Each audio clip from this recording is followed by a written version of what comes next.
Transformers 2007 is one of those films that, for me, is an instant classic. This was the way I was introduced to Transformers as a kid. And I also think it was how most kids in the 2000s were introduced to the franchise of Transformers. These films were very successful through 2007 all the way to 2014. These movies did relatively well when it came to the box office until The Last Knight came out and shattered it. For the longest time, you could argue the quality of the Michael Bay movies. The one film that people agreed on was good was, of course, Transformers 2007, being the only good installment of the live-action movies. Until Bumblebee came in and took that title away. And every single Transformers YouTuber shoves 2007 under the rug like it was nothing, and it was secretly this horrible movie that nobody liked. But, personally for me, I think 2007 is the best out of the live-action movies. Yes, even more than Bumblebee. Yeah, I will start that debate because personally, for me, Bumblebee is extremely overrated. Now, that doesn't make it a bad movie, but there are a lot of problems with the movie once you break it down and think about it. But I will save that for when I do my Bumblebee movie review. But I want to explain why 2007 is underrated and it deserves more credit than it's been getting lately. So let's start with the plot. So the plot opens up with the Allspark in space, where Optimus Prime is explaining the origins of the Allspark, and he says we not know where it comes from, only that it holds the power to create life. And because of this power, that's how the war between the Autobots and the Decepticons started, where eventually it lands on Earth, where we get to transition to meet our human lead character of the first three Michael Bay movies, Sam Witwicky, played by Shia LaBeouf. And I'll say, over the years, he's not as bad as people thought he was. Now, here's the thing when it came to Sam. So when I was a kid, I actually liked Sam. But then, of course, I grew to hate Sam in my teenager years because at the time when I was a teenager, it was cool to dunk on the Michael Bay movies and say G1 was better at the time. But looking back on it as an adult, especially looking back on Hayden Christensen and Tobey Maguire, since they suffered similar issues, I don't think Sam is as bad as I remember when I was a teenager.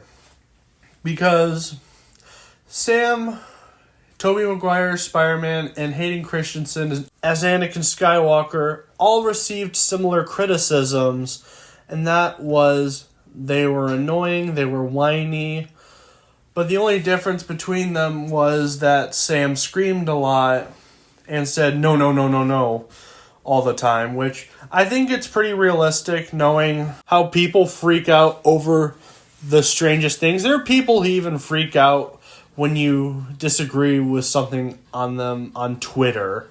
So it is not completely unrealistic for a human to act this way.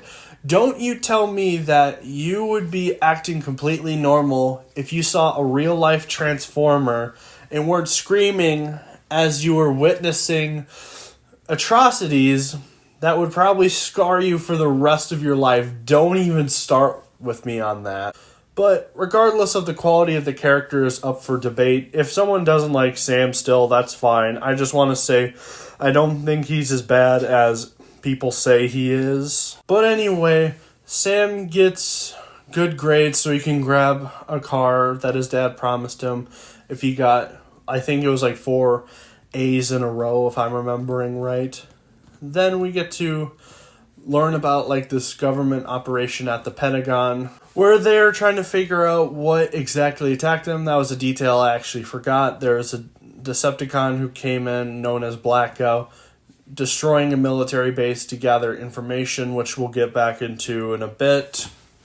They're trying to figure it out, but at the same time, the Decepticons are trying to get information on, like, Air Force One as well. Once the Decepticon known as Frenzy gets the information, Frenzy and Barricade go after Sam, which in the process of going after Sam, Bumblebee and Barricade fight. After Barricade's defeated, the other Autobots land in the most epic way possible. Then they discuss about the Allspark and how Sam's glasses, or his grandfather's glasses, are valuable to the Cybertronians because it has a secret map to the Allspark that every Cybertronian wants, and they need to keep it away from the Decepticons so they don't create an army of evil Cybertronians. So they go to find the glasses at Sam's house, which was unsuccessful the first time until he asked his mom where they were.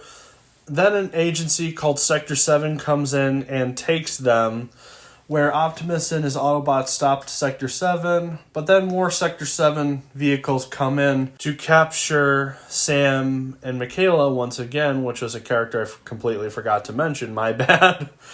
So we get this whole chase sequence. Bumblebee, Sam, Michaela get captured.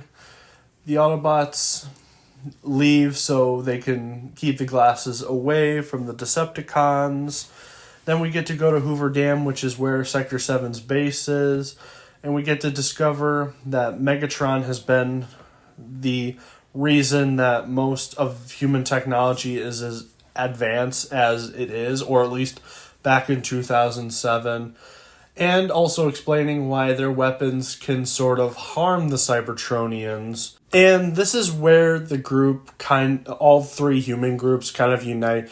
Sam and Michaela, Lennox and his team, and the people at the Pentagon. And they realize that they need to keep this item away from Megatron and his Decepticons, and to also keep Megatron frozen. But about the time B, Sam, Michaela, and Lennox's group leaves, Frenzy and the Decepticons break in, unfreeze Megatron, where Megatron is unleashed so he can grab the Allspark and continue with his plan of world domination by creating an army of evil Cybertronians, which we'll get back into that as I discuss more and elaborate on the movie. The Autobots head to Mission City, where they are instantly attacked by the Decepticons known as Starscream, Brawl, and eventually Megatron comes in, takes Jazz, kills Jazz. Then Optimus comes in, there's a cool final battle. We do the iconic line, "One shall stand, one shall fall." And Sam then puts the Allspark in Megatron's chest. And then the Autobots are peacefully on Earth. B also gets his voice box back. And also, Optimus closes off with a speech saying, if there are any Autobot survivors out there, we are here, we are waiting. And that's it for 2007's plot. A bit of a rushed review, but it's mostly because I want to get more into topic about why the first Michael Bay movie is underrated. So we gotta get into certain complaints. I already talked about the Sam complaint, but we need to talk about complaints like, why do they not look like their G1 counterparts? Now, there is a reason that they don't look like their G1 counterparts, and the reason is because during the original concept art of Transformers, they wanted to make them look like the characters from G1, but Michael Bay, from the concept art they had, realized that it wasn't going to work, or he thought that the G1 designs would not look good in live action, which, judging off of this early concept art from the 2007 movie, I couldn't honestly blame him for thinking that this was not possible. Now, the quote of Michael Bay saying that G1 would not look good in live action has kind of dated over the years, which is unfortunate because now you have people all the time going, "See, Bay, they can work in live action," which at a certain point it gets really annoying. So yeah, that was the reason they decided to change and modernize the designs. Now, going to the designs themselves, I think when it comes to G1 accuracy or looking like the characters they're supposed to be, Jazz and Optimus are pretty close to what they look like. Like, Jazz is, like, all that is Jazz. Like, the only thing that's different about Jazz, well, actually two things. One, he has a visor which reveals his eyes, and then second, his paint job and his vehicle mode. I forgot that detail as well. But I think the vehicle mode works for Jazz, to be honest. It's not the Porsche that he was in G1, which, funny enough, they did eventually get a Porsche for one of the movies. I think it was given to Mirage. Not the Bay movies, but the movies after. I actually find that kind of funny, to be honest. So then we get to Optimus Prime. You can tell that it's him by his simple head sculpt. Like, he even has the mask and everything. I don't understand why people complain about him not looking like G1. Now, when it comes to Bumblebee, Ratchet, and Ironhide, that is completely fair when it comes to the Autobot cast, at least. So, Ironhide, of course, is no longer red. He's just a robot with a black paint job and cool cannons. Personally, I don't hate this design for Ironhide, but I can understand why people were upset with this. Now, this design working in red, who knows? I mean, there was a toy in Dark of the Moon that had him as red, and it was fine with the toy. I just don't know if this design would work well in red as well, like the actual movie. Ratchet is a bit of a confusing one. Like, I don't hate this Ratchet, but at the same time, I wouldn't have minded them doing the concept art they had originally. But regardless, the vehicle mode is awesome. I love how it looks. It's just the green, I think, that throws it off a bit. But I think the design is pretty solid. Bumblebee, I love Bumblebee's design in this. It's classic. And this Bumblebee is the reason I love Camaros so much. So, even though he doesn't look like G1, which I will make the argument not everything has to look like G1 to be good. But then again, that's just my opinion. Then let's get to the Decepticons. Yes, Megatron absolutely looks nothing like G1, or doesn't even transform to his G1 form. He's all this alien parts thing, which I think it works for the first film and the second one, because Megatron in the first two Michael Bay films never really scanned anything. So I think it makes complete sense for him to not have any vehicle parts and transform into an alien jet. I think that makes sense. Starscream, yes, he's a Dorito, but I think this design is still pretty solid. Brawl, oh my gosh, even though it's not completely accurate to G1, I think you can tell that this is Brawl. The colors are right. He's a tank. It works perfectly. Bone Crusher, now I'm going to say something controversial. I actually like the Bone Crusher from the Michael Bay movies more than G1. Like, Michael Bay's design looks awesome and made the character stand out. G1 was weird. I know he was a Constructicon in G1, but just his design was too basic and lame. Like, you could probably confuse him with a normal Decepticon foot soldier in G1. He was nothing that special. Like, look at this. This is not a good design at all. I know I'm going to have people in the comments raging about that, but I don't care.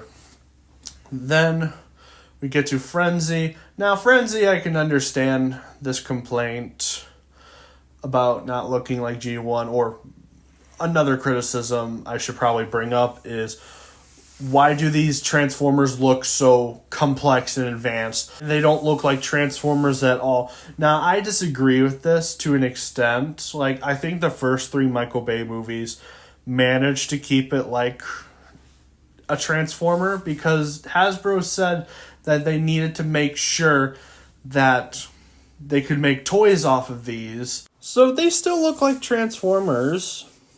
Like, you can tell. I hate how people complain that they're too advanced and they don't look like Transformers. You could just say, I prefer something simple. That's fair. But even the Travis Knight designs, they aren't completely as boxy as it was in G1. So, yeah, because I think if you did like the full boxiness of G1 in live action, I don't think that could work. But they had to compromise and make stuff like that. But continuing on, let's look at the Michael Bay designs for the Autobots real quick, and then we'll look at the Decepticons, so I can instantly debunk this point that they don't look like Transformers. So let's start with Jazz here. So Jazz's chest is obviously the front of the car. His shoulders are honestly the tires of the car. And also the bottom of his feet is the car. Then we transition to Ratchet. So let's see. Again, front part, or the chest, this is front part of the car. His shoulders are the tires and some of the lights from the front of the car as well. His hips are tires. Then we get to Optimus, which is the most that shows the vehicle parts. So let's see. The front of his chest is the windows of the truck and the doors. And then the tires on his legs are obviously the tires of the back of the truck. Then we also get another tire on the side of both his legs, or his ankle, I should say, for the front of the truck. Then we get to Bumblebee. Of course, front of the car is the chest, tires in the back, doors on the back of him, and you could even notice some small details like a part of the car where the wheel would go under is literally his legs. And then we get to the last Autobot design, Ironhide. I'm going to say it again. The front part is the truck, obviously. His legs are, or parts of his legs are the back of the truck, including the tire of the truck. There's even some door parts on the cannons of his. Yes, they don't look entirely boxy, but I think that works for this film because, like, imagine seeing that in CGI, just all boxy, no mechanical parts whatsoever. That would be super lame. Like, again, Bumblebee even did this to an extent because there is no way that they could make that work. So let's get into the Decepticons. So let's start with Megatron and Frenzy. They're obviously the ones that don't look like the vehicles they're supposed to be. Then let's get to Starscream. Well, you can tell his chest is the front of the jet. There's obviously the wings at the back. His thighs are the thrusters of the Raptor. Then we get to Blackout. Obviously the chest is the front. The back of him is obviously the propellers of the helicopter. Knees are like the landing gear or something like that.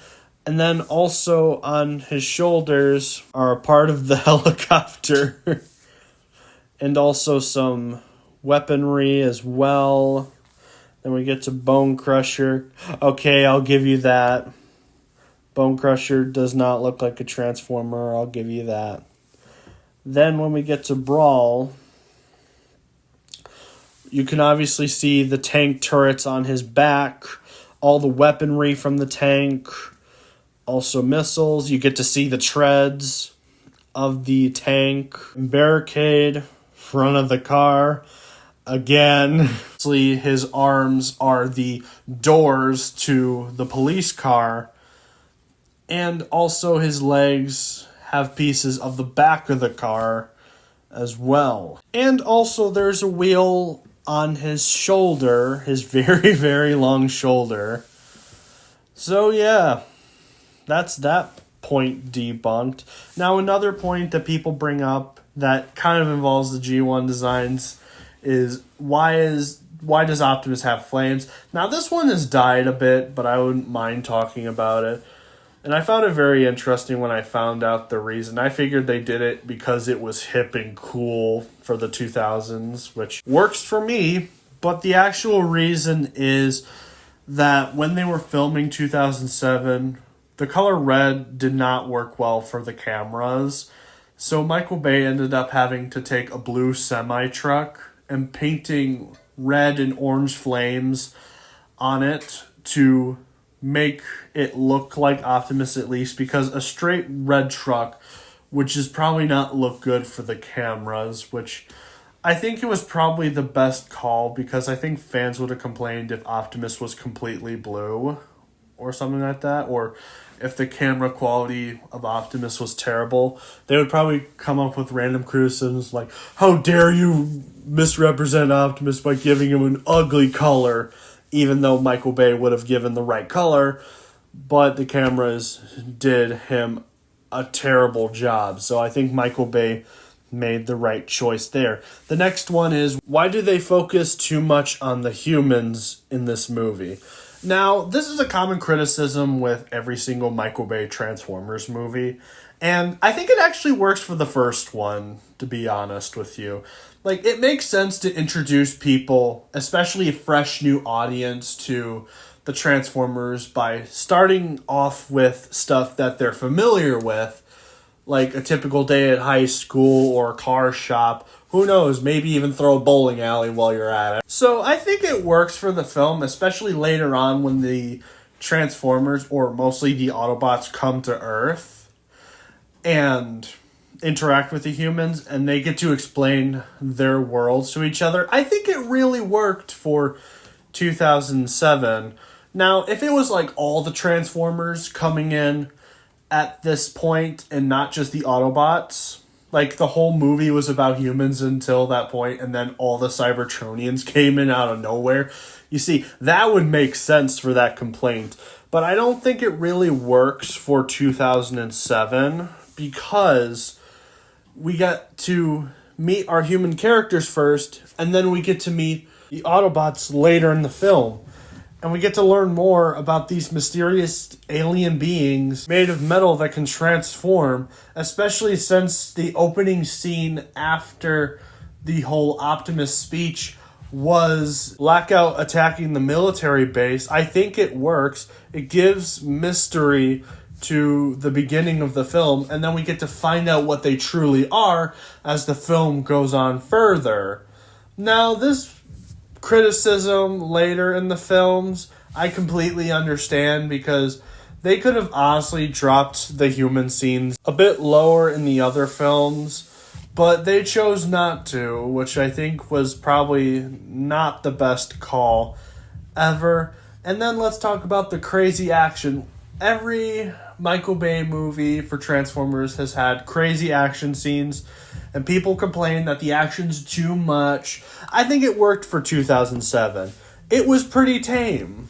Like, yeah, there were explosions here and there and bots beating each other, but you could still tell what was going on. Now, as much as I love the other fights from the other movie, except you last night, you sucked at fights.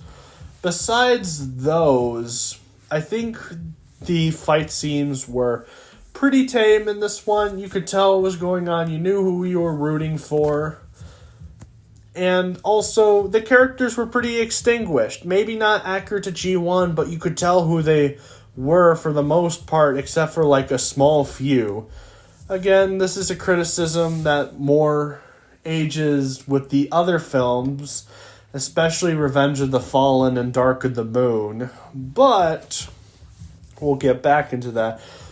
Now, why don't I bring up some criticisms that I personally have for 2007, because the movie is definitely not perfect. Yes, I think it's better than the Bumblebee movie by a long mile, but I can acknowledge its flaws. One criticism I have for the movie, some of the human interactions are definitely weird in the film. Like, for example, there's a conversation about Sam stepping on his dad's grass, which it lasts for a while. It's very weird. Some of Michael Bay's humor is weird, and some of the stuff he brings in. Now, I can't think of anything else that's a good example of this point. I can't think of anything that comes in mind. This one scene here is an example of a scene that was probably unnecessary and you could have probably lived without it. Another criticism is the advertisements.